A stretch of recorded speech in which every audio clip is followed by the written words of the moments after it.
El municipio de Pasto está situado en el suroccidente de Colombia, en medio de la cordillera de los Andes, en el macizo montañoso denominado Nudo de los Pastos. La ciudad está situada en el denominado Valle de Atriz, al pie del volcán Galeras y muy cercana a la línea del Ecuador.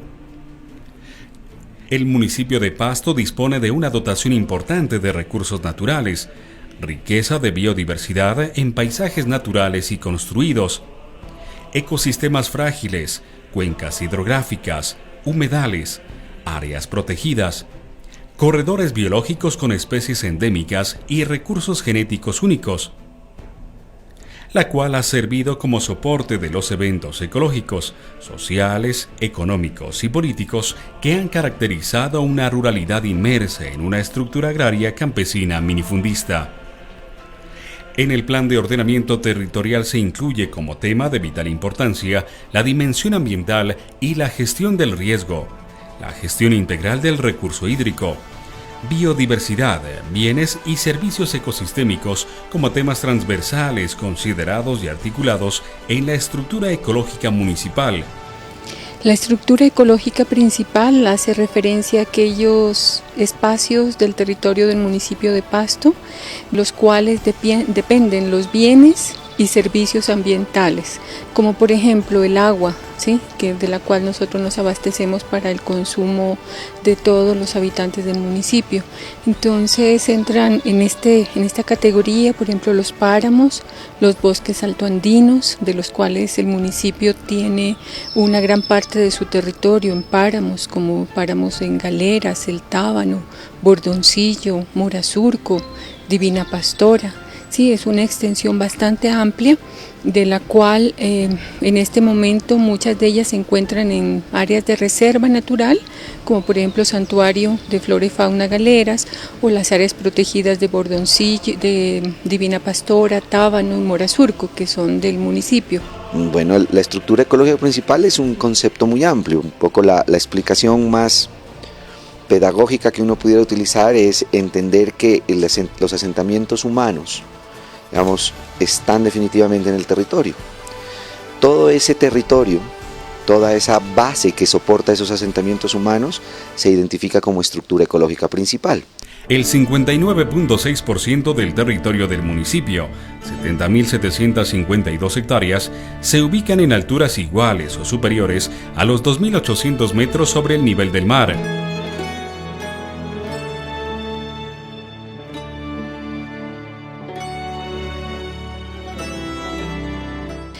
La cota 2800 es una altitud sobre la cual se encuentran la mayoría de estas estructuras ecológicas principales naturales. El hecho de que el municipio tenga cerca de un 61% sobre la cota de 1800 quiere decir que por norma esos territorios han de ser protegidos.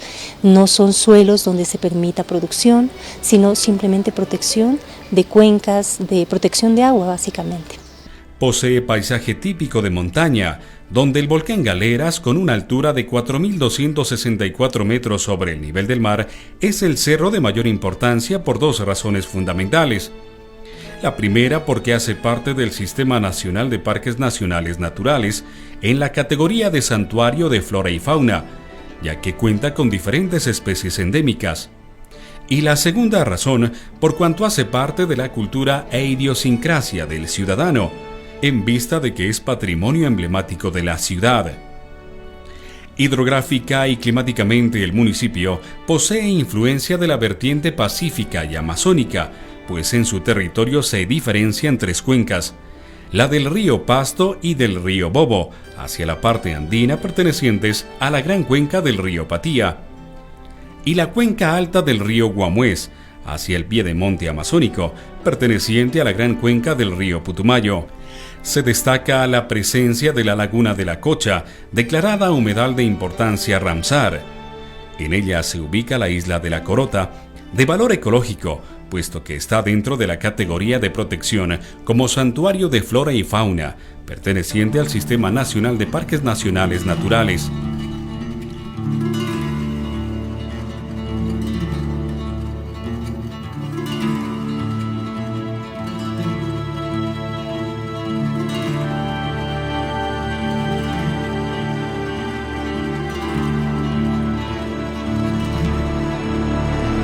Es indispensable que el municipio y nosotros como habitantes seamos conscientes de la necesidad de conservar y proteger todas aquellas áreas para así preservar nuestros recursos naturales, a la vez que de ellos nos estamos nosotros surtiendo, ¿no?, de elementos otros, como por ejemplo el aire puro. Sabemos que todos los bosques atrapan el carbono y a su vez nos permiten el oxígeno.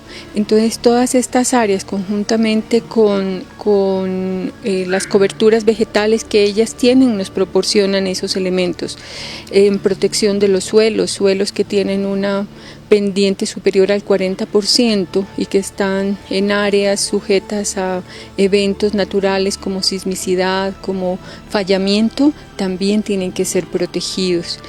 En el ordenamiento territorial, entonces tenemos en cuenta esas áreas, esos diferentes aspectos de protección para definir los suelos de protección como tal, que tienen que ver con la estructura ecológica, entonces, y con todas estas áreas sujetas a algunas amenazas naturales o antrópicas. La palabra antrópico quiere decir que es generado por el hombre, ¿cierto? Puede ser generado de manera intencional o no intencional, pero sí se refiere a de pronto el riesgo que nosotros mismos como seres humanos generamos. La falta de una adecuada planificación urbana y la continua llegada de población desplazada, además de las tasas de crecimiento poblacional, viene provocando una fuerte presión hacia los ecosistemas de zonas de protección, especialmente las cuencas y microcuencas, generando pérdida de humedales, quemas frecuentes y la praderización de zonas recolectoras de agua. En general, bien se podría pensar que un alto porcentaje de las afectaciones sobre el medio ambiente en el municipio se debe a la falta de acciones reguladoras de carácter colectivo, y no solo de carácter institucional, sino también la falta de alternativas sociales para un alto porcentaje de la población. Dentro de las amenazas antrópicas, la más relevante, digámoslo así, la que más daños ha causado en el municipio son los accidentes de tránsito. Y igual, ¿no? O sea, la contaminación ambiental, dentro de los que se citan, pues la atmosférica y la auditiva, principalmente en la zona centro, es la que más pues está en este momento incidiendo en el municipio. Debido a su localización geográfica, Pasto a lo largo de su historia ha sido afectado por los fenómenos naturales. La significativa actividad del volcán Galeras, la convergencia de vertientes de gran caudal que nos surcan, la topografía y fallas tectónicas y geológicas sobre las cuales vivimos y convivimos convierten a Pasto en un escenario geográfico altamente vulnerable ante la ocurrencia de desastres naturales. Si a ello le sumamos un acelerado y desordenado desarrollo urbano y un alto grado de vulnerabilidad, podemos concluir que estamos altamente expuestos a la ocurrencia de desastres, sean de origen natural o los causados por el hombre, de forma intencional o no intencional. Bueno, la gestión del riesgo es un proceso social,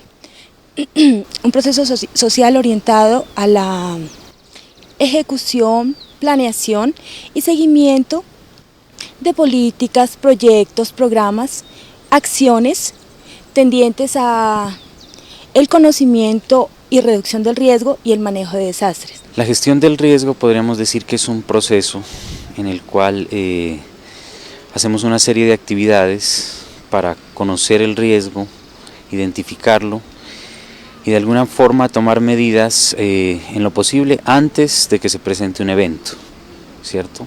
Asimismo, prepararnos para, en caso se presente, poderlo atender de manera adecuada. Para hablar de gestión del riesgo tenemos que tener claro tres conceptos. Uno es la amenaza, el segundo es la vulnerabilidad y tercero el riesgo. O sea, como amenaza, podemos decir la amenaza es el fenómeno. Es decir, en el caso del volcán Galeras, esa sería la amenaza, o sea, el volcán y todo lo que pueda hacerle a la población. La vulnerabilidad serían todos los elementos expuestos que están ante esa amenaza, o sea, elementos expuestos que se pueden afectar cuando el volcán puede hacer una erupción. Y el riesgo ya se refiere a todo el conjunto de pérdidas que se pueden presentar si se presenta esa amenaza. Dentro de los estudios que han adelantado a nivel nacional, Nariño y nuestra ciudad de Pasto está ubicada en zona de amenaza sísmica alta, entonces es por eso que tenemos que prepararnos, estar preparados para esta situación. Sobre Galeras, igual hay muchos estudios que nos indican que si bien es cierto la ciudad de Pasto se encuentra en amenaza volcánica baja, pues sí existen unas poblaciones que están asentadas en zona de amenaza media y alta que pues pueden llegar a ser afectadas por algún fenómeno volcánico. Sabemos que el río Pasto, Quebrada de Figueroa, el lago Guamués ha producido muchas inundaciones en el municipio. Entonces todos los sectores que se localizan cerca a este cauce son susceptibles de sufrir inundaciones. Hemos ocupado las rondas hídricas. Las rondas hídricas son los drenajes naturales del río y por ende los sitios donde debe, en momentos de riesgo, correr el agua, sea por cualquier evento volcánico, exceso de agua en un momento de un caudal bastante alto. Entonces diríamos que los efectos son claros. El río se ha vuelto un enemigo en la medida en que genera riesgos, genera problemas. Si nosotros dejamos que el río corra y tenga su curso en los anchos y en las profundidades mínimas requeridas, pues tendremos un mejor territorio donde los peligros con la población van a ser mucho menores. En este sentido, entre los años 2008 al 2011, fuimos epicentro de varios incidentes, de los cuales resultaron damnificadas por inundaciones 6.891 personas, 29 predios afectados por incendios estructurales, 311 predios afectados por atentados terroristas. Además de lo anterior, se presentaron dentro del mismo periodo 6 avalanchas, 13 deslizamientos, 3 vendavales y 13 cambios de alerta a nivel 2 o 1 por incremento en la actividad del volcán Galeras, lo cual generó que la población que habita la Saba tuviera 237 días con orden de evacuación permanente. La idea es mitigar ese riesgo, mitigar de alguna manera el riesgo inminente de que suceda algo en ese sector y además generar con ellos unos acuerdos para ver hasta dónde y cómo utilizamos ese territorio. Entonces, no es el POT en últimas, es un gran instrumento de conciliación, ¿ya? Y de generación de acuerdos sociales, de acuerdos comunitarios, de acuerdos de participación para la ocupación del territorio. La gestión del riesgo es responsabilidad de todos los ciudadanos. O sea, primero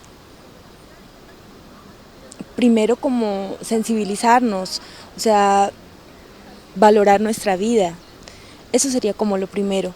Si bien es cierto, pues nos aferramos muchas veces al terreno donde vivimos, es más importante darle peso a lo que realmente importa, que es nuestra vida, ¿no? Alguna actividad, por pequeña que sea, estamos contribuyendo al manejo sostenible de nuestro territorio, pero lo indispensable es que la comunidad sea consciente que cualquier acción que nosotros realicemos sobre nuestro medio ambiente va a tener efectos mucho más abajo, ¿no? En una cuenca, digamos, y los de arriba necesariamente van a estar afectando a los demás abajo. Y si nos damos cuenta que estamos ubicados en una zona alta, entonces con mayor responsabilidad debemos trabajar sobre esa conservación de nuestro medio ambiente.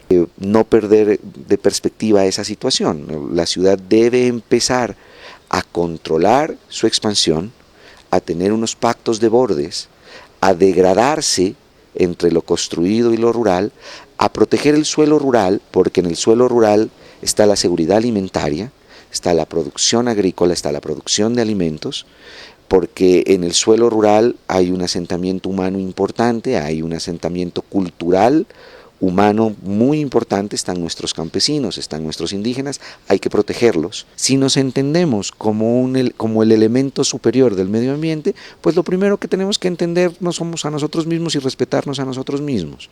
El día que nos respetemos a nosotros como parte de ese medio ambiente, pues encontraremos una tercera vía de desarrollo. No hay que proteger el medio ambiente por medio ambiente, no hay que protegerlo verde por verde, no hay que explotarlo por explotarlo, hay que conciliar esas dos cosas y hay que ir uno por la línea de la mitad. Si vamos a necesitar agua para 500.000 habitantes dentro de 20 años y esa agua está en donde nace a borbotones, pues de manera respetuosa, de manera adecuada y con sentido común hay que traérsela a la humanidad. Hay que traérsela a los seres humanos, porque si esa agua no se la traemos a los seres humanos, seguirá estando allá, seguirá estando en ese medio ambiente asombroso, perfecto y paradisiaco, pero la gente acá estará muriéndose de sed. Tal vez es más importante que no nos muramos de sed, pero que eso que está allá no se dañe. Ese es el juego, esa es la apuesta, a eso tenemos que jugarle. El tema del medio ambiente hoy tiene que ser visto desde el punto de vista de la gestión sostenible del territorio, y no olvidemos que en esa gestión sostenible del territorio pues el tema del ambiente no está solo, o sea, la gestión sostenible del territorio nos habla de una esfera ambiental, de una esfera social y de una esfera económica, es decir, el lograr compatibilizar las tres, ¿no es cierto?, es entender cómo nuestros recursos o a partir de nuestros recursos somos productivos, cómo hacemos que nuestros emprendimientos sean sostenibles económicamente en el tiempo, cómo hacemos movilidad social para entender que el medio ambiente pues es uno de nuestros mayores potenciales de cara a la formulación del plan de ordenamiento territorial. El componente ambiental como activo es generador de riqueza. En tanto la ciudad tiene ahí recursos hídricos, en tanto la ciudad tiene ahí recursos ambientales, tiene oxígeno, tiene flora y fauna, tiene verde, pues ese activo tiene un costo enorme. Esto de la prestación de servicios ambientales es, digamos, el pago por conservación.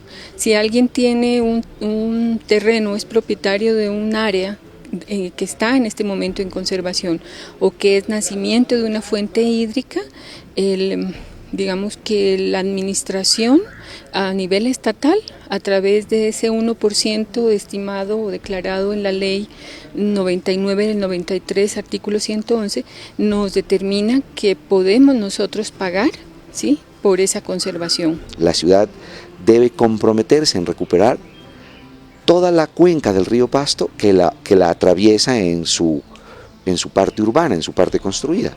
Eso hay que recuperarlo, hay que volverlo a poner en condiciones óptimas ambientales, y no solamente por un problema de paisajismo o de embellecimiento, sino por un problema de mitigación de riesgos de inundación, por un problema de mejoramiento de las condiciones del aire, por un problema de mejoramiento de las condiciones del suelo, por un problema de mejoramiento y de condiciones ambientales de lo urbano.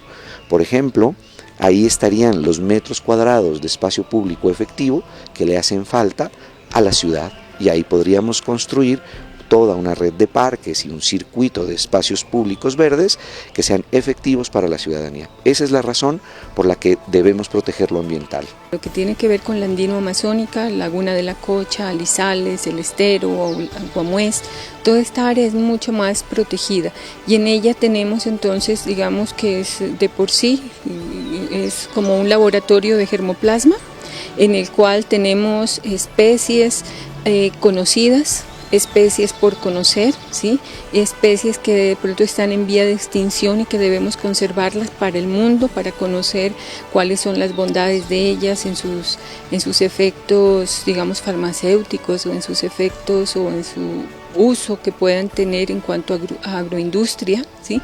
Son cosas que todavía no conocemos. Un municipio que tiene todas las condiciones topográficas y orográficas, por ejemplo, para generar energías alternativas, energías eólicas, energía a través del sistema hídrico, hidráulica, energía geotérmica eventualmente a partir de los volcanes. Todo eso es posible, todo eso es viable, todo eso es, uno podría decir, presumible, y ese sería el cambio paradigmático de la ciudad. Ir a buscar en ese entorno natural la generación de riqueza. El municipio es uno de los municipios más ricos en agua, y podríamos nosotros estar ofertando a nuestros vecinos y al mundo, podríamos decir, esa riqueza hídrica, esa riqueza en oxígeno que tenemos, y además de la riqueza también en paisajismo, ¿sí?, en belleza escénica que nosotros tenemos, y convertir también esta gran riqueza que tenemos en una oportunidad de ingresos a través de la prestación de servicios ambientales.